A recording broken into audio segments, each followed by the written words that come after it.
About to do another reading from No Common Ground, Karen Cox.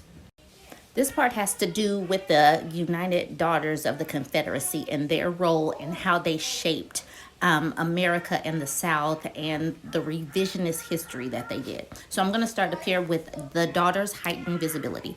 The Daughters' heightened visibility and their broader agenda to cement a loyalty to Confederate principles among future generations of white Southerners provided the cultural foundation upon which rested the white supremacist legislation created by their male counterparts throughout the South.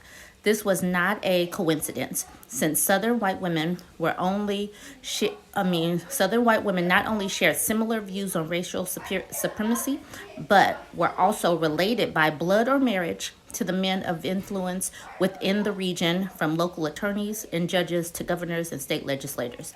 So they were not just innocent bystanders. They worked hand in hand with these people. Women who rose to the rank of President General of the UDC included the daughters of the Confederate generals and the U.S.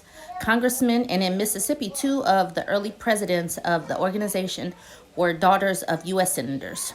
One was Lizzie George Henderson, whose father was James Z. George, authored the 1890 Mississippi Plan. She shared her father's views on race and inherited his leadership skills, rising through the ranks of the UDC to become its president general from 1905 to 1907.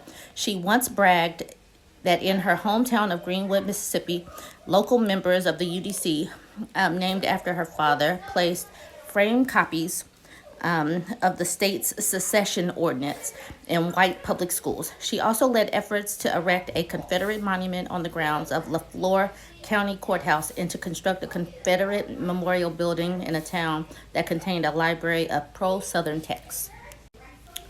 The UDC did so through a multi-pronged approach. In addition to raising money to build hundreds of monuments and memorials that dot the Southern and national landscape, members' objective included preserving and perpetuating the true, albeit revisionist, history of slavery, the Confederate cause, and Reconstruction.